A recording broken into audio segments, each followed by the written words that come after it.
We called this session very imaginatively from the 2012 elections to the 2013 session.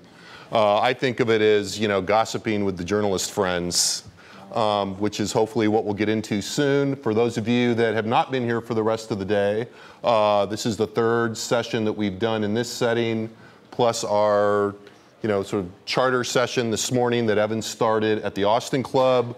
This has been a series of panels co-sponsored by the Texas Tribune and the Texas Politics Project at UT. I'm the director of the Texas Politics Project at UT Austin, and I'm very happy to be here with Tim Eaton on my left from the Austin American-Statesman, Mr. Gromer Jeffers Jr. from the Dallas Morning News, and my friend, colleague, and partner in crime, Ross Ramsey from the Texas Tribune.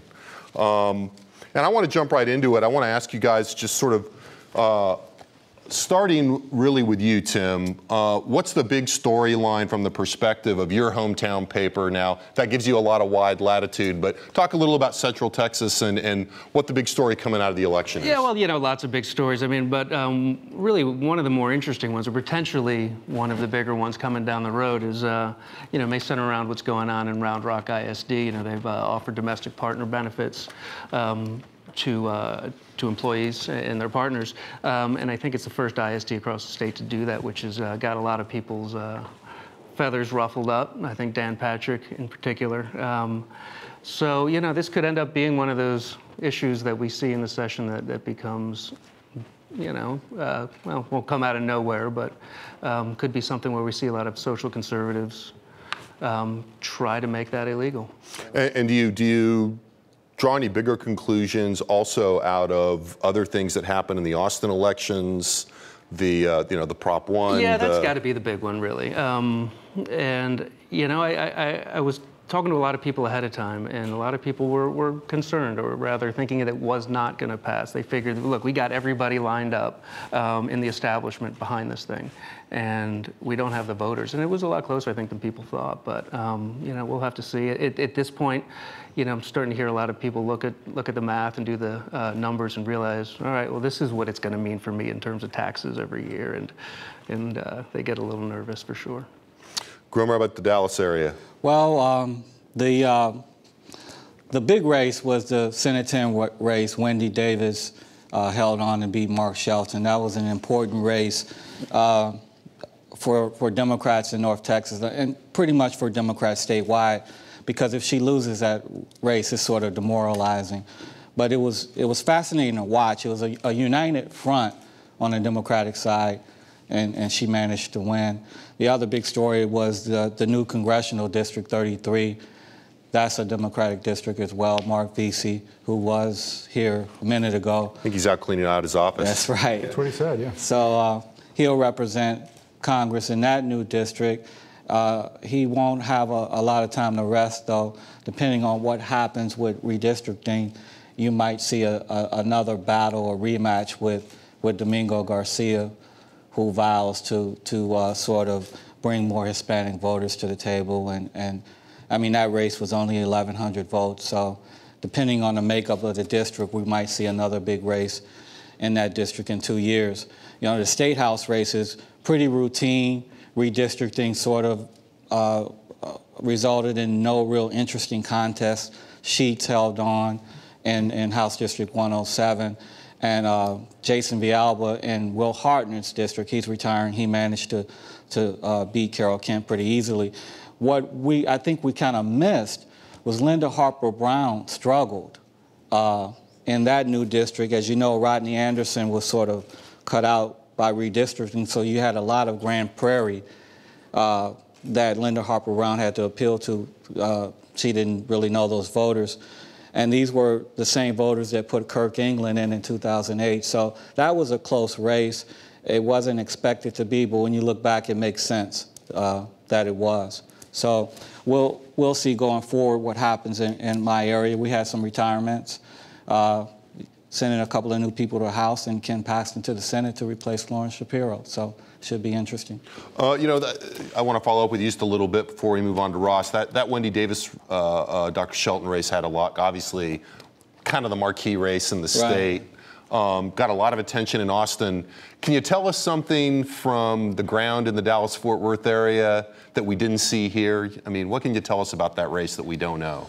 Well, I think you saw a real split, and we talked about this off mic, Jim, with the Republican effort and the consultants sort of, bickering and not being on the same page. And I think that hurt the effort, because what you really needed was what the Democrats had, was really a united front. And you didn't see that sort of unity with Mark Shelton's team, I think. It's just my opinion, but I don't think that unity was there. And that's why Davis was able to win. It's kind of only your opinion because people don't want to talk on the record about exactly. it, right? Well, there was a stolen votes memo that went out. You saw this, right? Yeah. There were a small number of precincts that went overwhelmingly for Davis and overwhelmingly against Shelton. The Shelton campaign was, whining about it the next day. I noticed nobody filed an official complaint.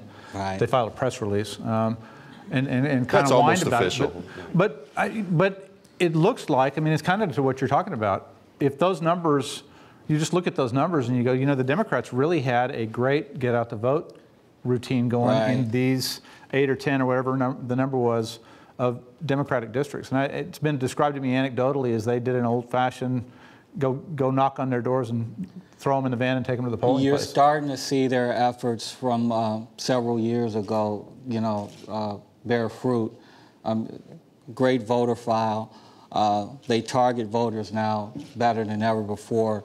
And so in these swing districts, particularly in presidential years, they really have a shot at winning. And you see it in the Gallego congressional race.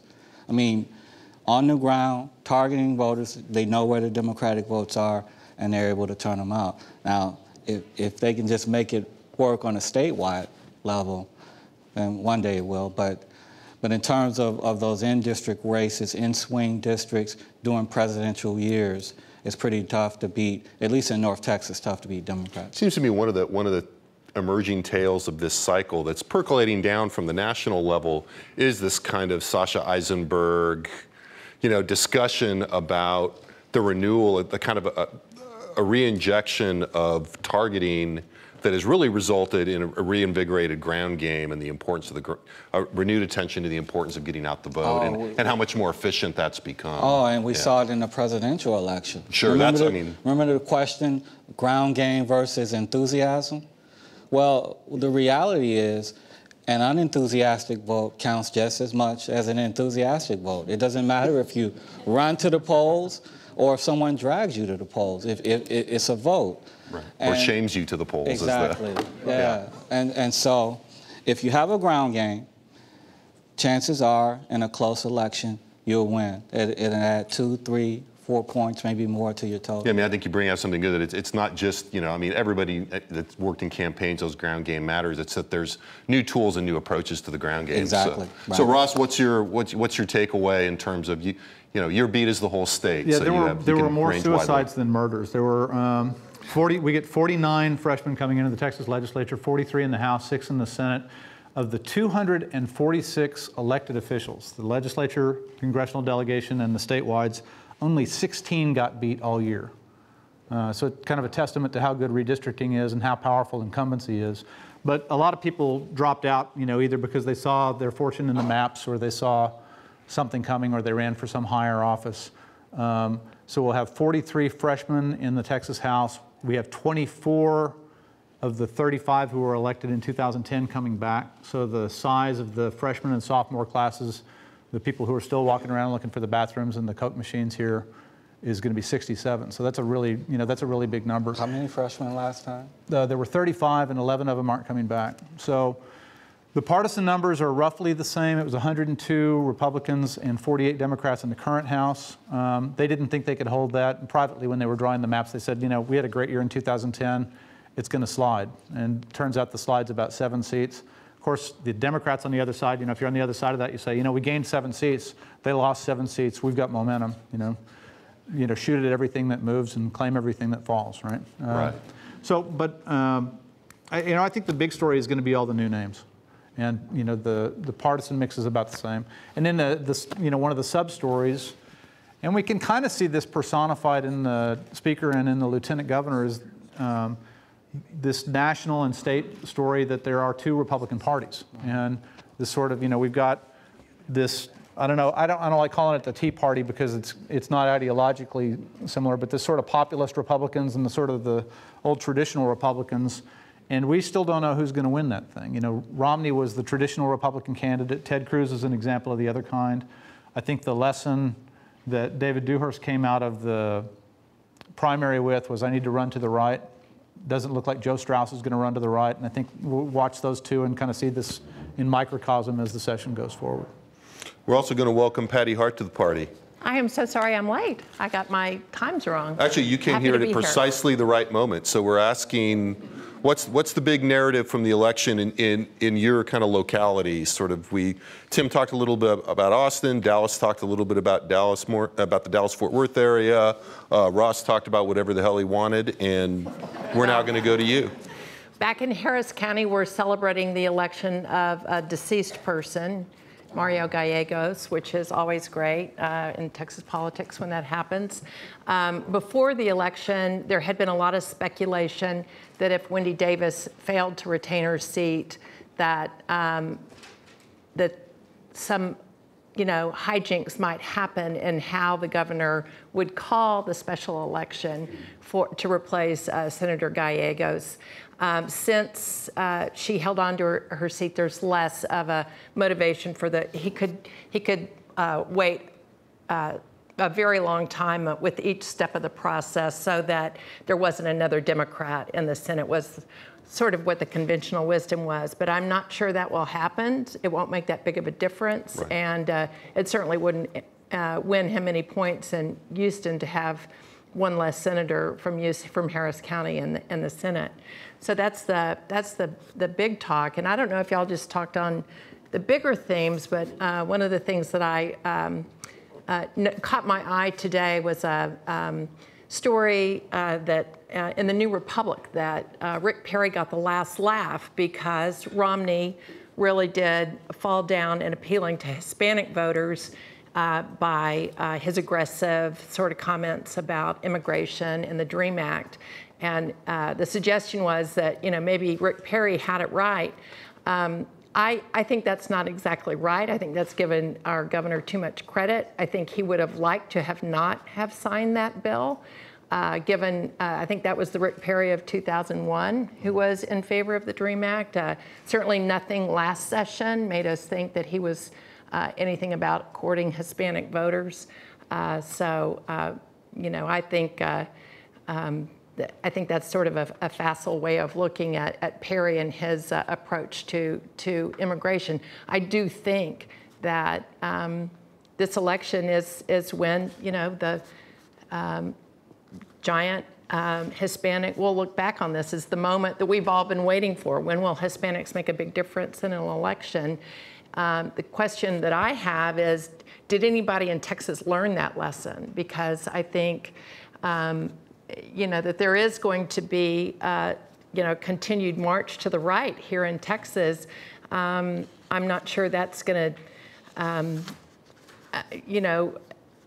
do the Republican Party any favors in the next election cycle, because I think if the numbers are true, the exit polls are true, that Romney, that Obama did get such a big bump from such a large, unprecedented turnout, then that's going to happen here in Texas really soon. And so the Republicans ought to start reassessing how they deal with that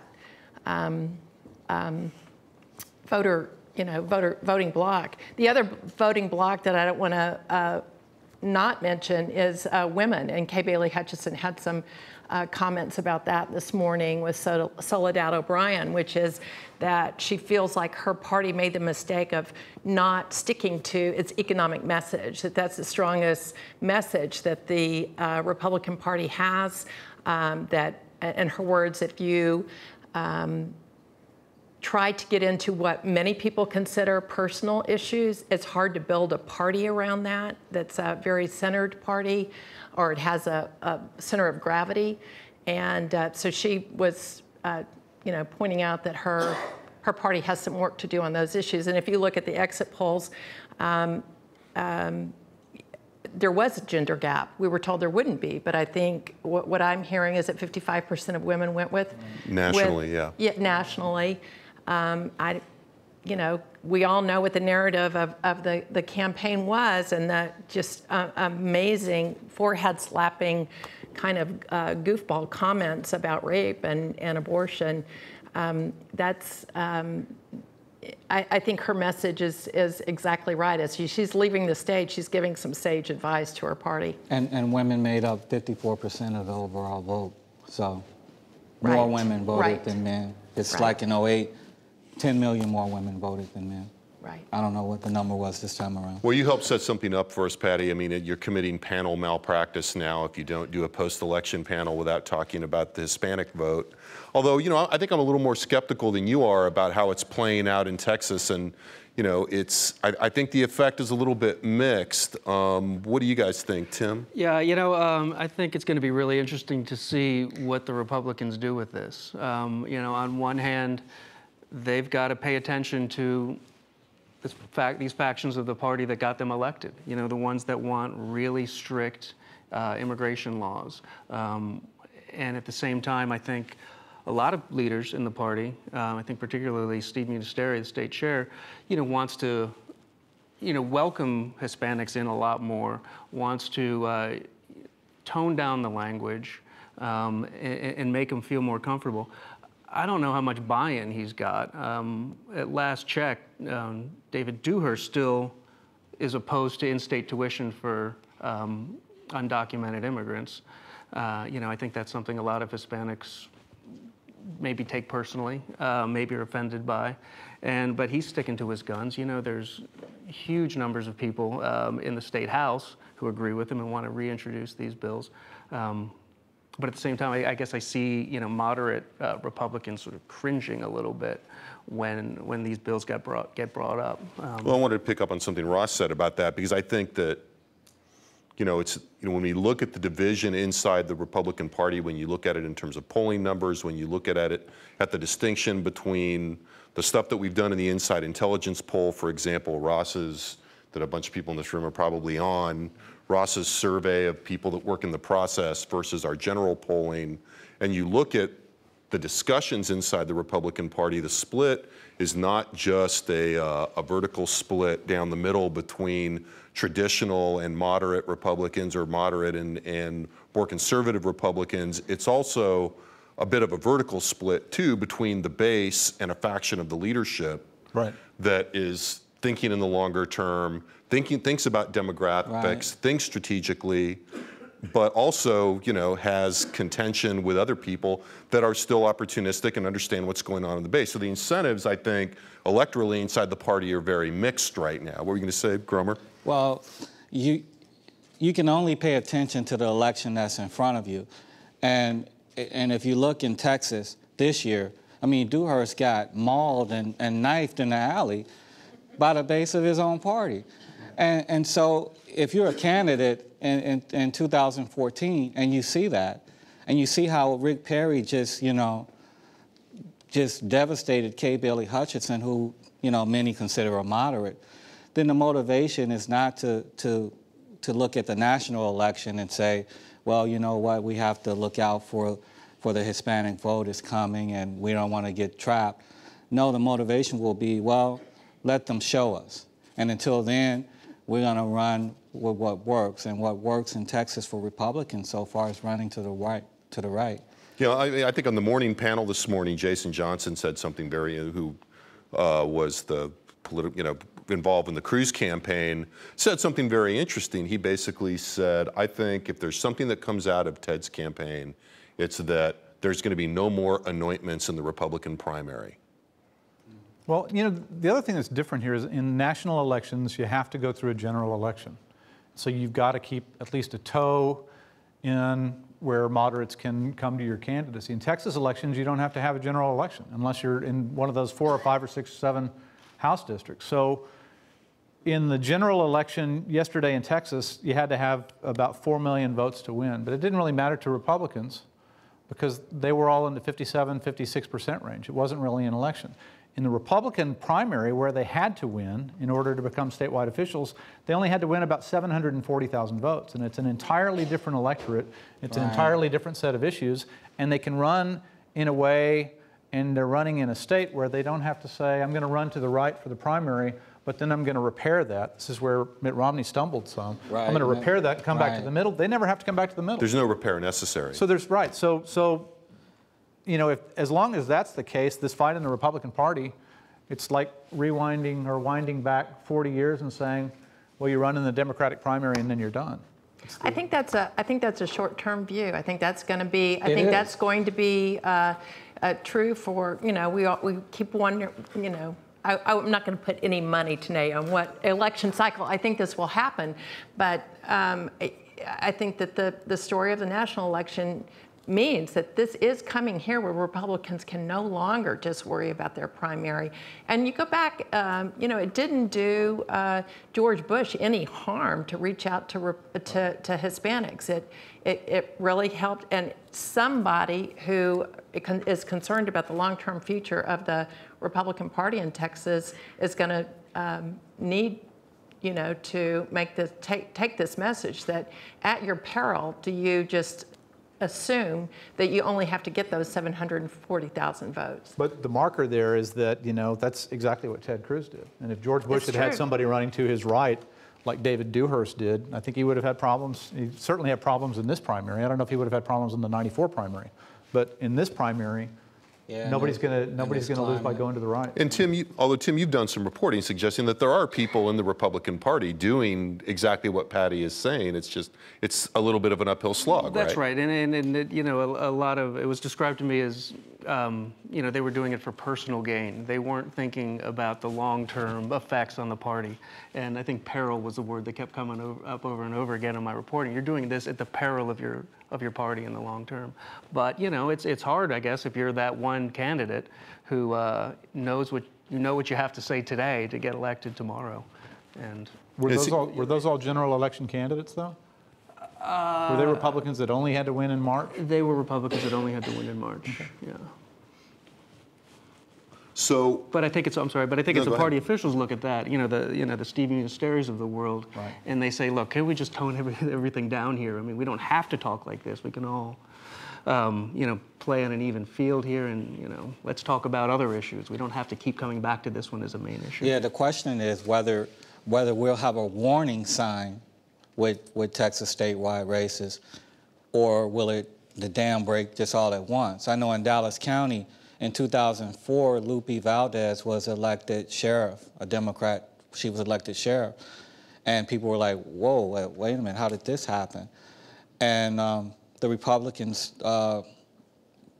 still didn't think that, they thought that it was kind of a fluke, though. Right. And in 2006, you know, 2 years later, the Republicans lost every statewide race on the ballot, every countywide race on the ballot. So the question is, will we get a warning sign? Will some statewide candidate finally break through on the Democratic side on the strength of the Hispanic vote? And then the next cycle, you get more and more. Or will it be like Jeb Bush, I guess, said in 2016, we'll see the change come? Let me ask you guys this question a different way. Because it seems to me that we get, this conversation takes place, and what we forget to talk about is the other big racial dynamic, and that's the white vote. Right. Right? And so it seems to me the other piece of this is, do we foresee any possibility of change in the Anglo vote and the overwhelming support right now of white Texans in, you know, the major demographic categories, particularly older voters, for the Republican Party? Because it seems to me that could be the other hidden tripwire, is that a candidate that will come along and mobilize not necessarily just Latino voters, but somehow fills a space that's left open potentially for Anglo voters. But I don't see a lot of I see a couple of areas where that could possibly happen in terms of issues, but not in terms of the overall composition of the electorate. So in other words, where are the white folks? Well, I think if you look at the charts, and these are some of the ones that Republican leadership carry around to try to communicate their point, it looks like a mountain or with a valley in the middle, and over here is, if it's a snapshot, it's older white voters, and 65, 55. I mean, they're dying. They're going to die. They're going to die. And who's going to come in and replace them? Or the Hispanics on the other side of the valley are young and becoming of voting age, and they'll just slide right into that position. So it's pretty interesting thing to look at. Also, maybe young white voters, fewer though. Right. replacing the older. But there's But fewer not in the white same numbers. Right. Yeah. Yeah. But I think you're going to have the winner sort of wanted. You're going to have people in these various demographics who are tired of voting for losers. So until Republicans start losing elections here, I think you won't see a change. I think you'll still see white voters sticking with the tried and true. They went backwards this time, the Democrats did. The top vote getter, I think, was Patti in the Supreme Court race against Nathan Heck. She got 42%. The number for ages has been, if you were in a Democratic blue jersey and they held a mirror under your nose and it fogged up, you could get 43 or 44%. And, that number slid. So I don't, if it's this the darkest before the, the storm breaks, or are they sliding? I just, doesn't look good right now. Well, even nationally, Obama slid to 39%. So. Let's pivot just a little bit. So what is this then? I mean, we've talked already about the fact that there's going to be an enormous number of new members walking these halls come January, and it gets even larger if you include the people that are just, to build on what Ross said, at least know where the bathrooms are, but only barely, because it's only their second term. What does the election tell you about what we might expect from the session at this point? Any big differences? Has it moved left? Has it moved right? Are we going to see a big change in the climate that we saw last time, that I think everybody agreed really at the end was kind of one of the most grinding of sessions we'd had in a while? How does it look, Patti? I want to make the observation first that I think privately, one of the people who was really very happy about the Wendy Davis victory was Joe Strauss, because if that hadn't happened, he would have been, the House would have been the place where really crazy town legislation would have had to stop, because of the Republicans could have just written the agenda. So I'll just make that observation. I do think he is going to have a difficult session anyway, with fewer Republicans. He may see it differently. I mean, it may be, and you can tell me, Ross, what you think. Is it going to make it easier or harder for Strauss to have fewer Republicans? I think it's easier, because he doesn't have, if you're the third parties outside, and you know who you are, if you're the third parties outside yelling at the speaker, and part of your thing is, you got 100 votes over there, you got 102 votes over there, you ought to be able to, you could, That's true. You could pass anything you wanted, and yet you won't, so you must not be a conservative. I think he's, got a little buffer there. I think the House is still where crazy town comes. I think that it'll get there slower now. The Democrats will provide more of a speed bump. It's a higher speed bump in the Senate, but I think school vouchers, end of testing, all of these kinds of things are going to come flying out of the Senate, and if they die in the House. Right. Yeah, I agree, particularly with school vouchers. You have a new, who's Patrick in the Senate? It's over a new sheriff in education. town? Yeah, a big loss with Shapiro gone, but I guess he's committed to vouchers. Well, he committed before he was appointed, something. which was actually sort of a statement from Dewhurst. Patrick was quoted, I think, in the Chronicle, right? Mm-hmm. Saying, vouchers is going to be the voter ID of this session. Right. And I'm for them, and, we ought to push them. And then David Dewhurst appointed him. So it's like Right. he made a statement, and then Dewhurst made a statement. He was actually saying that at the National Republican Convention this summer. So, yeah. But I don't think Strauss wants that, and I think vouchers die in the House.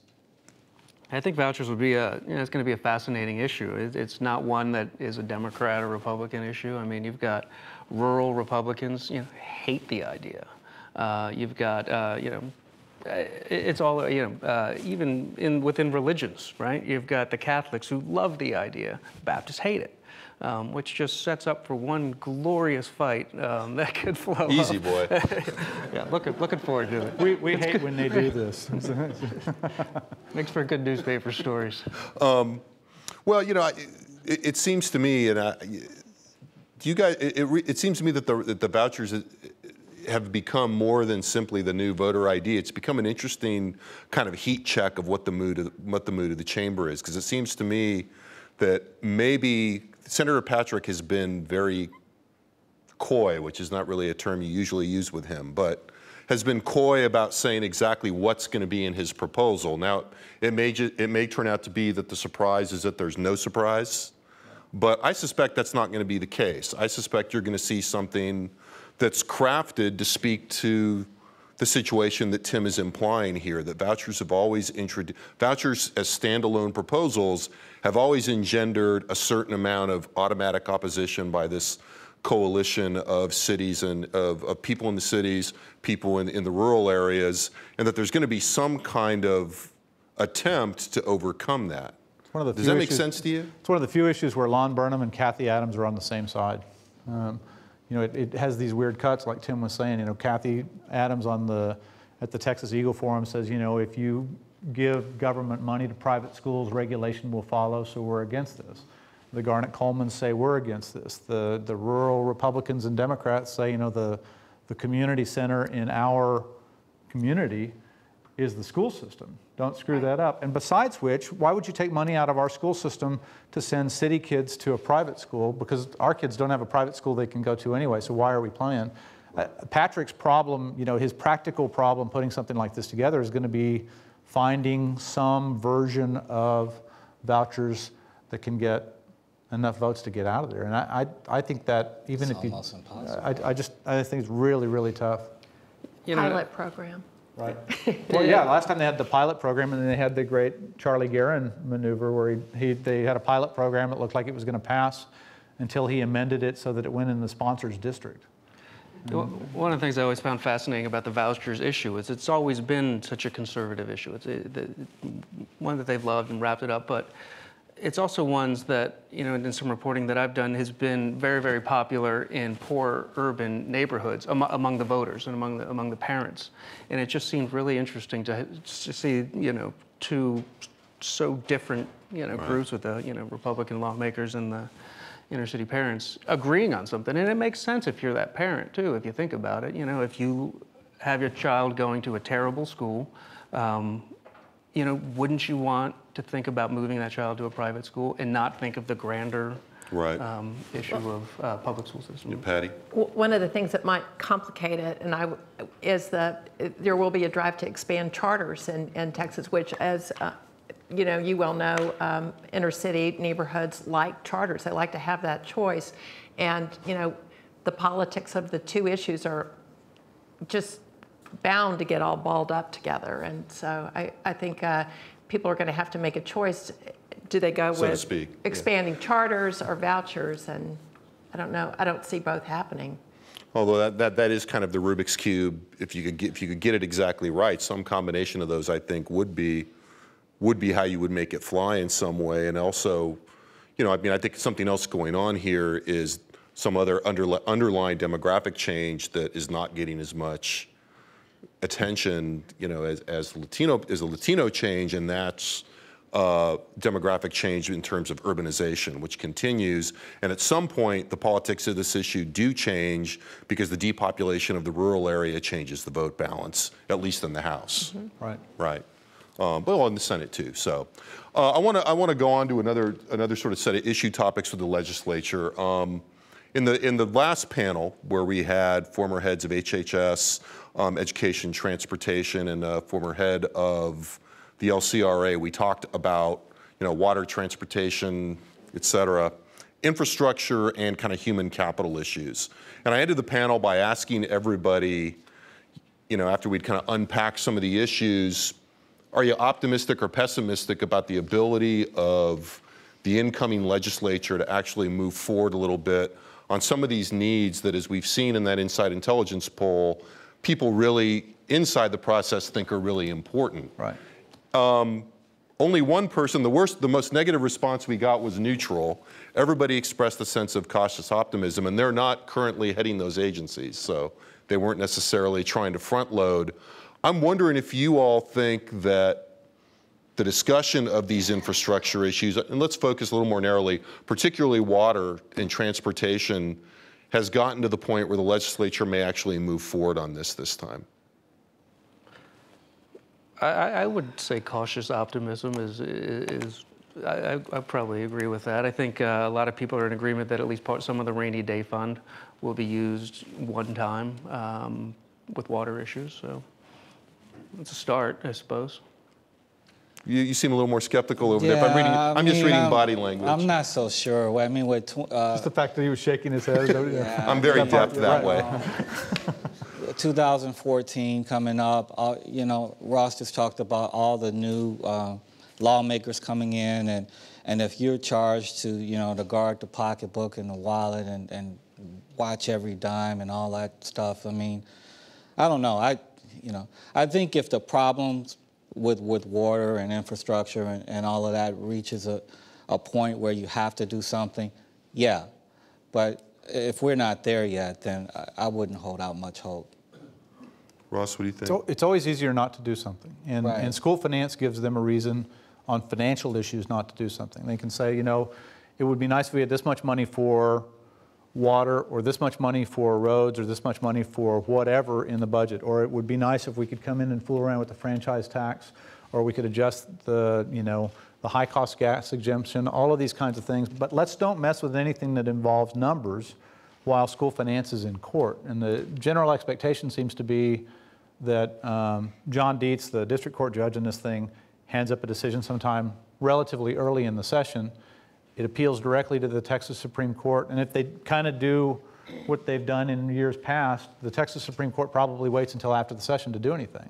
It gives all the budgeteers all the excuse that they need to say, let's hold and wait and see what the Texas Supreme Court tells us to do on education, because that's going to guide our hand in the money we have, and is going to give us any excuse that we need if we want to take it for fooling around with taxes or fees or any of that kind of stuff. I think it freezes them on big ticket items.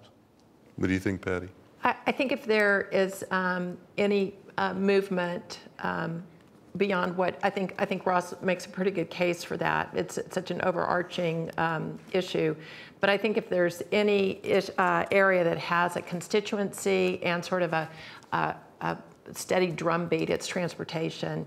I mean, remember that Tommy Williams was head of transportation last time. He knows it inside and out. He's been talking about how we've really got to do something. We've got to get honest about how we're going to fund our roads and highways. Now he's at finance. I think that you know, that's one area that has a constituency and that's been put on the back burner for so long that there might be some movement. What do you think that constituency is? Twofold. I think it's engineers and contractors, and I think it's people sitting on MOPAC. I'm going to say people in cars. People sitting on MOPAC, yeah. Well, let me broaden that question a little bit. You know, we're talking about, you know, when you talk about, I think there's a constituency. It seems to me that we've gone through a couple of cycles now that have been very restrictive in terms of funding, a kind of, you know, the hovering specter of the Grover-Norquist approach, the governor's fiscal pact. Is there a tipping point at which different business constituencies see that as a problem and begin to find ways to push back, whether it's indirectly through the legislature, whether they express themselves as constituencies in certain committees, and begin to find ways around that? Or is this going to be the normal until you know, the governor's political ambitions get ironed out? Well, you know, there's an argument that nobody will pay for a bridge until one falls down, right? So you come into these situations and you say, we need more roads, and you've told us not to raise taxes.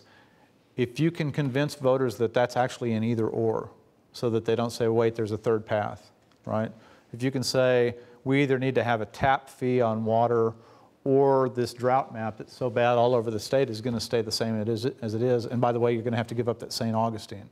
You know, until you get to voters looking at sort of binary questions that are credible to them, and they look at them and they say, you know, it's like going to the store. You either have the money for this or you don't.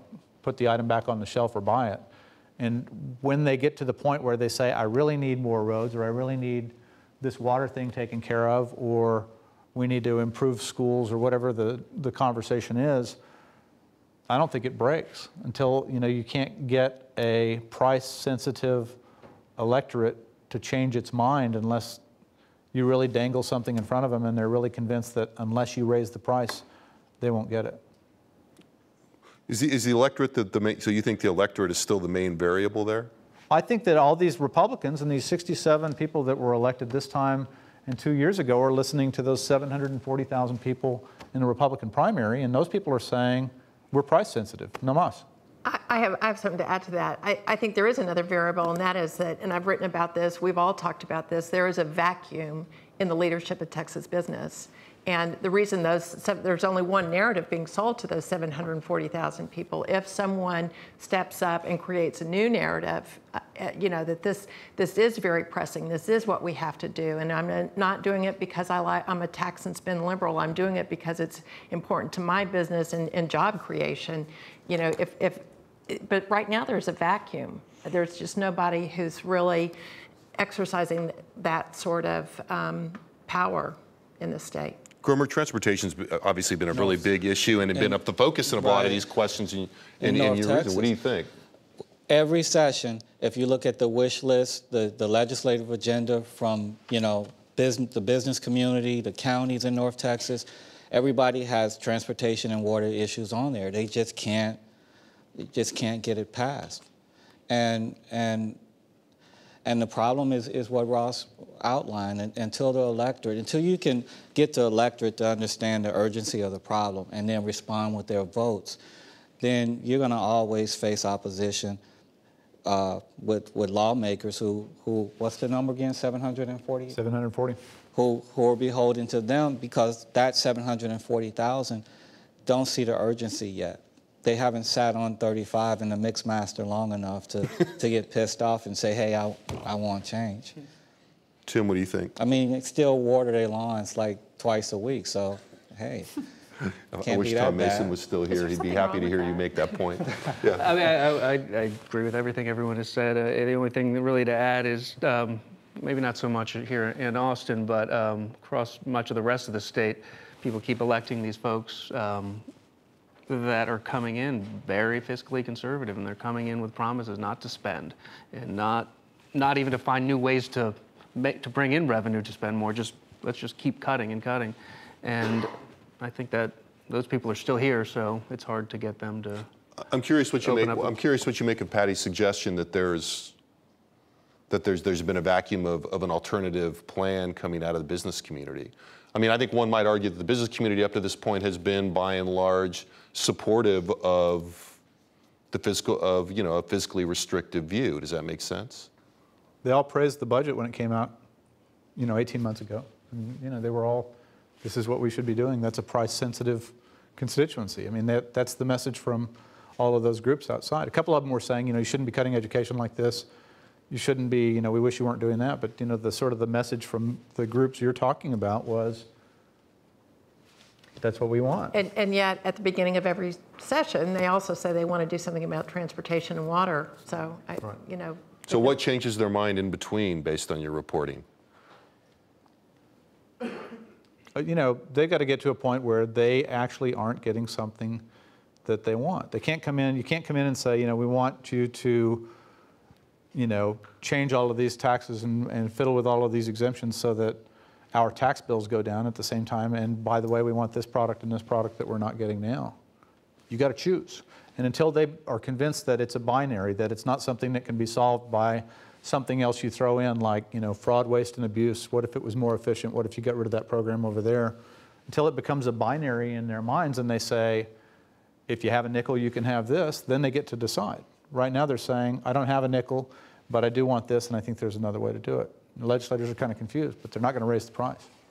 Let me ask you guys about how the situation in some of the state-federal relation issues is going to be altered or not altered by the re-election of the president. I had said this in the last panel, sort of famously or infamously, I guess, depending on your perspective. I think the morning of the election, Greg Abbott tweeted that, you know, when Mitt Romney won, the state would save a lot of money because we could drop all these lawsuits. Well, that's obviously not going to happen. Given that, though, do we think that there will be any sense that with the Obama administration there for 4 years, the dynamics of that bargaining relationship will change at all? Well, you know, one thing that I looked at, it's been a little while, is the Affordable Care Act. And, you know, trying to do some reporting on this ahead of the election, and kept hearing from folks, well, let's just see what happens afterwards. I mean, you know, there was hope from the Republicans that we'll elect Romney and take the U.S. Senate, and then we'll just get rid of this thing. We won't have to do anything. So I'm curious to see what's going to happen in the Texas legislature with health care and any kind of pushback that they'll try for. Yeah, the affordable health care law is here to stay now.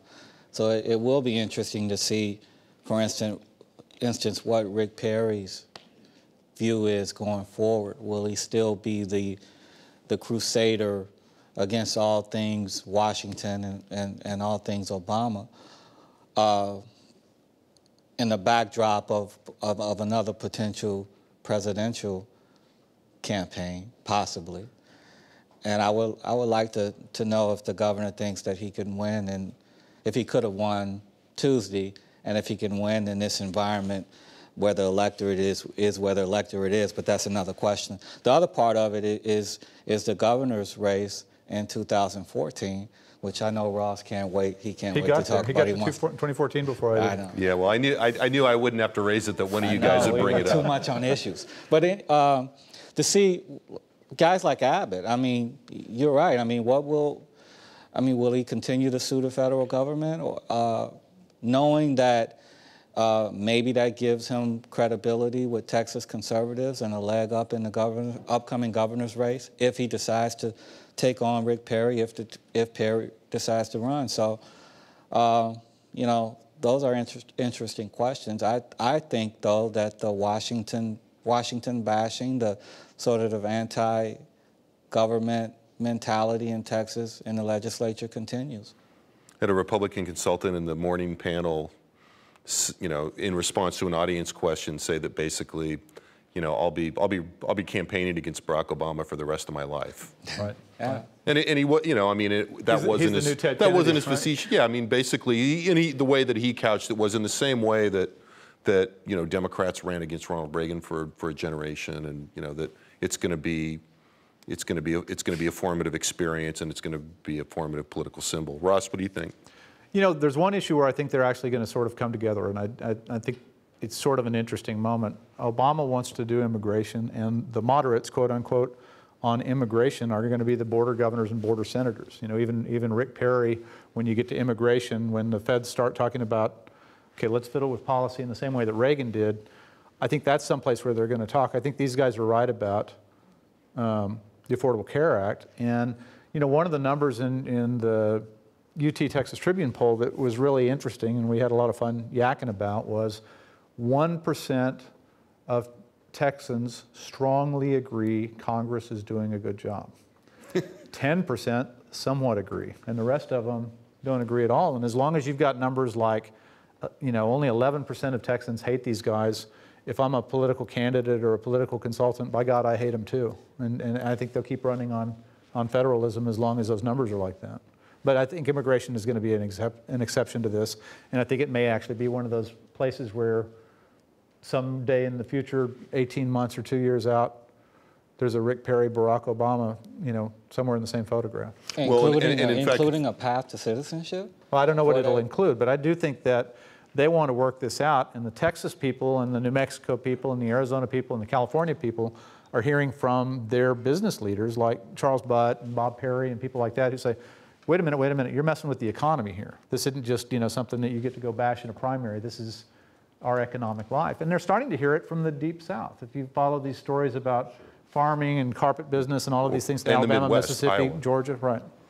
Right? Well, and the other, and the other piece of that, I think, Ross, politically in terms of federalism, is that if they do choose to go after immigration, the governor can come out with guarded support, and the state legislature can all pass irrelevant resolutions opposing what they've done. And I think they the won't have Republicans, anything to do with it. this was Patti's point. I think the Republicans are scared to death that you've got the fastest growing part of the population and only 21% of them are supporting you. That's real trouble. When they come of voting age and that continues, that's a structural flaw. It's real trouble for people that are thinking in the longer term. Right. It's an incredibly cynical way to think about this, but I wonder if Democrats in Congress really don't want immigration reform. You keep it out there, and it allows Republicans just to keep getting beat up over and over again about it. Yeah, I think that may be played out, though, given the trouble they had to go back to recoup. I mean, they did have to make some. Colorado was working take some executive action in order to make up for the fact that they thought that they hadn't really delivered. But they really got the best of both worlds, didn't they? With Obama got a boost in the Hispanic vote when he said sons and daughters. You were appallingly cynical, Tim Eaton. No, I think that's plausible. I learned it from you, Patti. I don't think anything will change as far as Rick Perry's thinking on the Affordable Care Act. Didn't he tweet the morning of the election that it should be repealed, that it's an abomination? But I do think that it will be a more lively discussion over it, because as it gets put into place, people are going to realize what Texas is, going to turn its back on with Medicaid expansion, and there are constituencies for that as well. And I don't think anyone's going to go quietly and just stay in lockstep with the governor on that one. So it'll be more dramatic than I think it would have been. Well, then certainly it has been.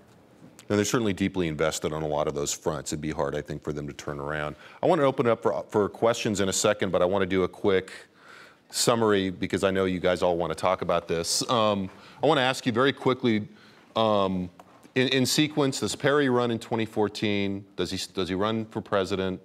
And perhaps most importantly, or the thing I'm most intrigued by, if Perry does run, do both Perry and Abbott run against each other in the Republican primary in 2014?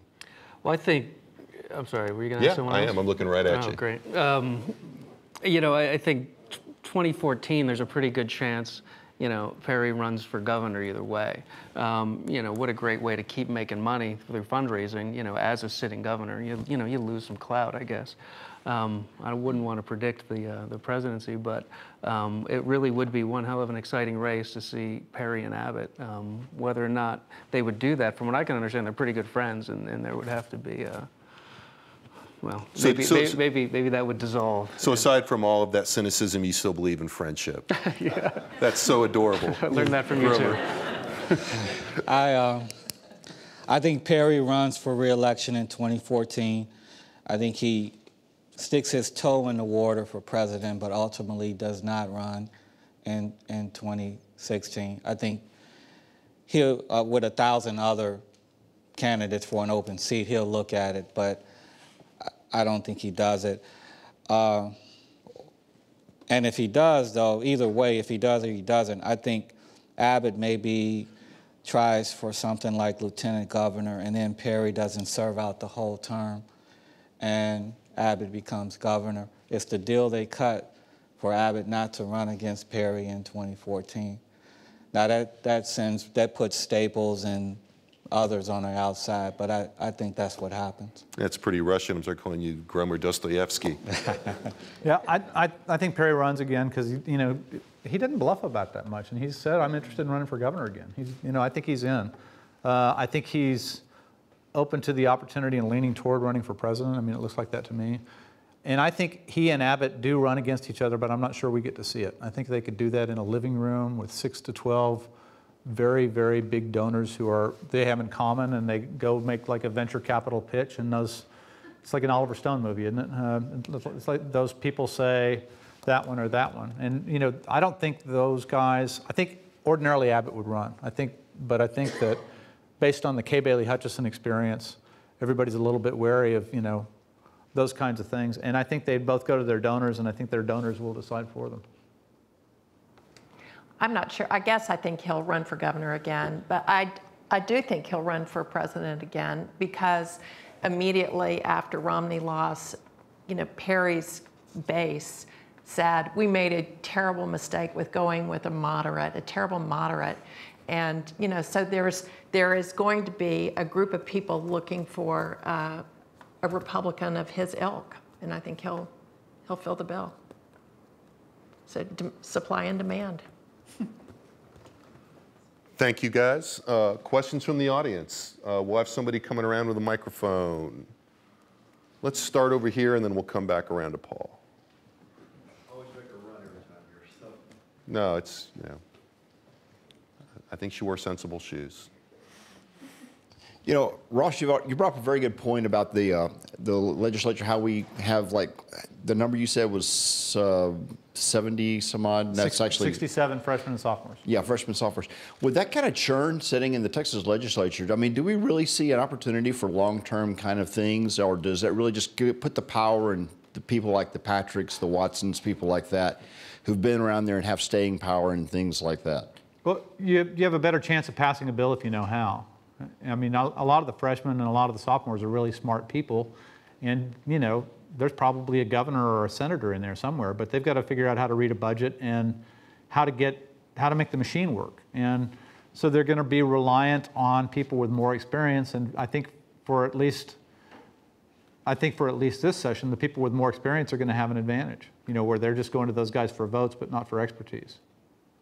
So the other thing I would say is that those guys, a lot of them were elected, kind of as populists, and they have a pretty strong idea about how they're going to vote on issues, even if they haven't completely studied those issues, right?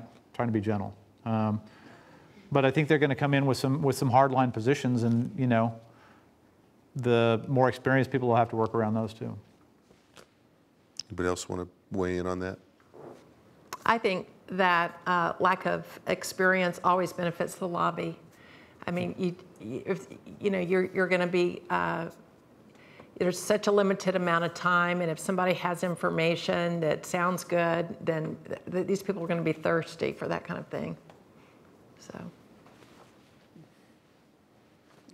Down here.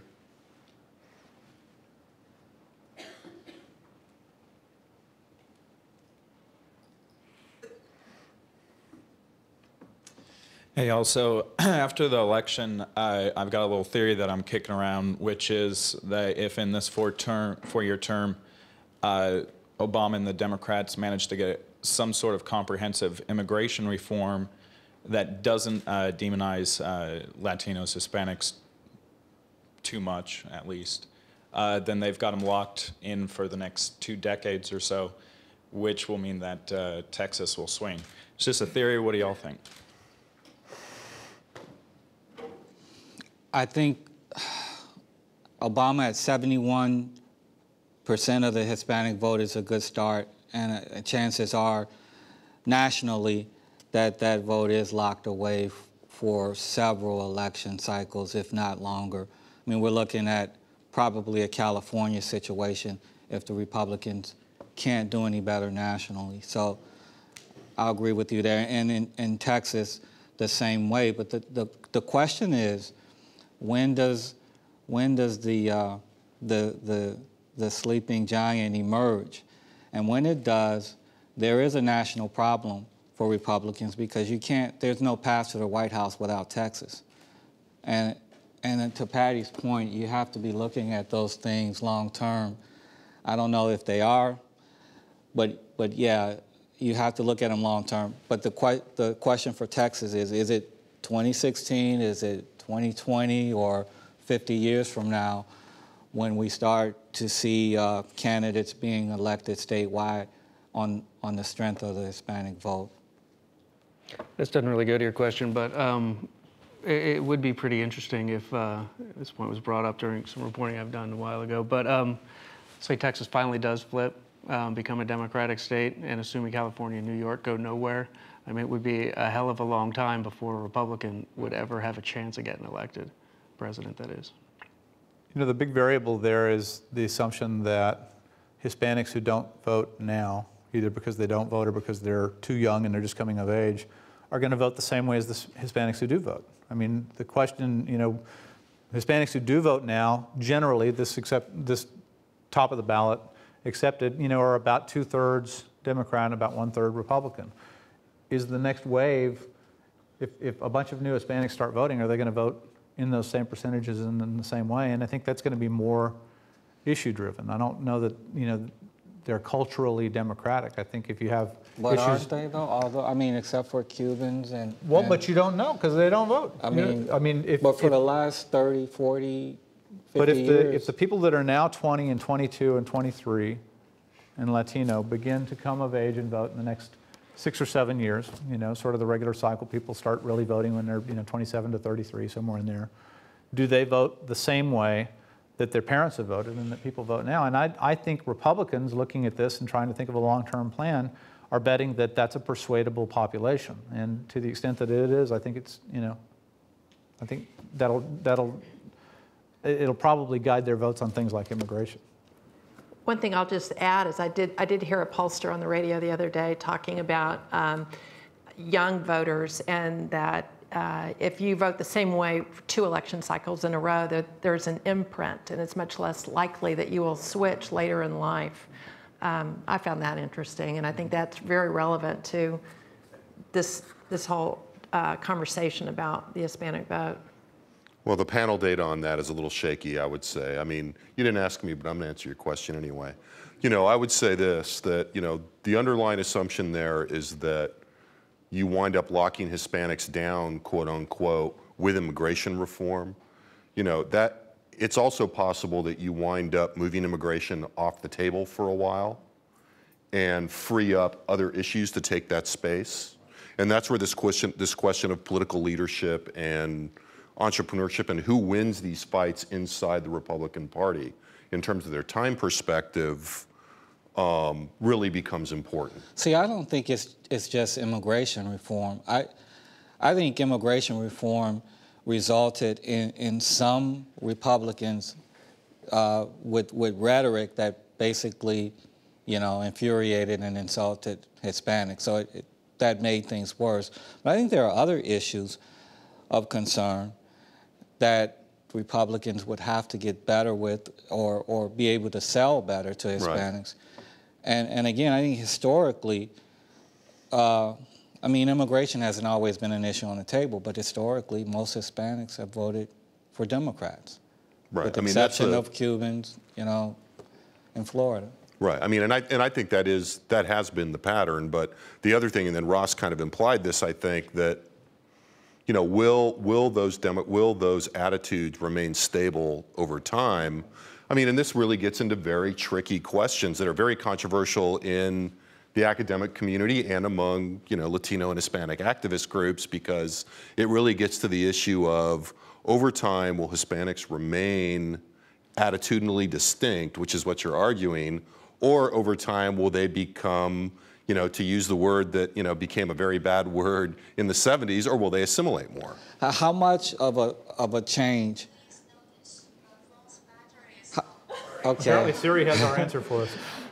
But that was spooky. I'll ask you this, Jim. If you're the Republican Party, how much do you think they have to change in order to persuade Hispanic voters to come to the GOP? Well, what I would say this is they would have to change a lot to replace the Democratic Party in the cognitive space of Latinos as an overall population. But I think you and I have had this conversation. So are we looking at the same Republican Party? Well, then? what I would say is that, but you know, to flip that is that what is the threshold? And this goes back to something I asked earlier about white voters. Right. Is it does the Republican Party to remain viable have to replace and occupy the cognitive space among Hispanics that Democrats hold right now, or do they only have to peel off a piece? And I would argue that if they hang on to the white voters, they probably only have to peel off a piece. Now, we all know, everybody's seen the Murdoch slides, right? So, you know, we know what it looks like. But the Murdoch slides don't account for, you know, voter turnout and shifts in attitudes that come with class mobility, et cetera.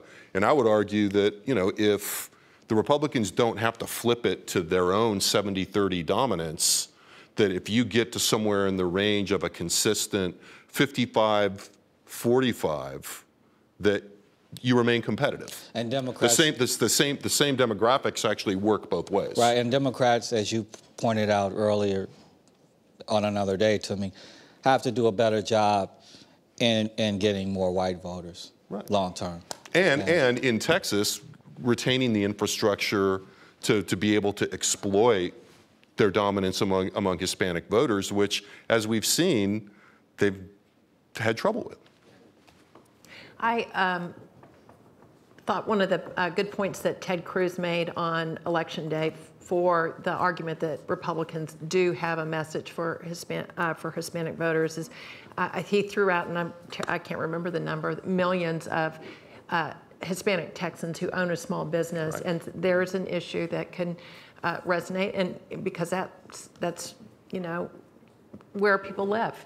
And I think that's, if immigration's off the table, those sorts of issues could be a way to get peel off just enough people to, sort of mute the effect of a Democratic ownership of that. And not to resort to product placement again, but I mean, this came up in the Tribcast a couple days ago that I did with Ross and Evan and Emily, that one thing that I think that's very positive that's coming out of this discussion that I would hope is that we could move from talking about the sleeping giant, what all the Latinos are going to do is if they're going to move in one big herd, and begin to differentiate and understand what the internal dynamics among Latino groups are.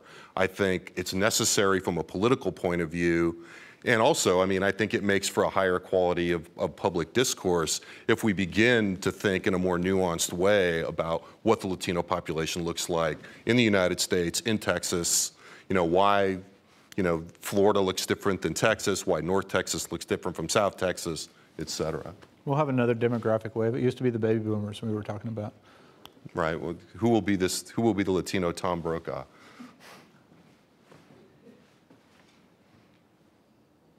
Okay, so this is sort of a self-reflective question for you guys as journalists. Do you feel like there are any parts of the legislative process that are chronically either under or over-reported on? That's a good question. Underreported conference committees. That's my pet peeve. We're supposed to know where they are and what the arguments made are and how people vote, and it just didn't happen, including on the budget. Everything that happens in the Betty King conference room. It's like the secret Senate. Right. Absolutely. Well, in terms of abortion obviously comes up again and again and again. I mean, you can't have a political discussion without it. Yeah. I hate to say it, but the just do it. You're among friends. maybe the horse race is over-reported. The blow by blow. No, it's not over-reported. What's underreported is. I just can't say that. I agree with Patti. The conference committees, the back rooms, if we can get in them, the sort of, and then some issues, some boring, mundane, issues that we hate to write about, but are kind of important and would be a service to readers and viewers. For example? Water. Yeah. Transportation. I mean, those are big deals now, but they went 10, 20 years, people would try to pitch you a story on water and you just go, please. So one of the reasons we're in trouble is it's your fault. Sure. Okay. I'll take it. All right, well, I think it's about 1:45. If we have one last question? All right, last one. Will the Senate's 2/3 rule survive the Senate passing its rules at the start of the session?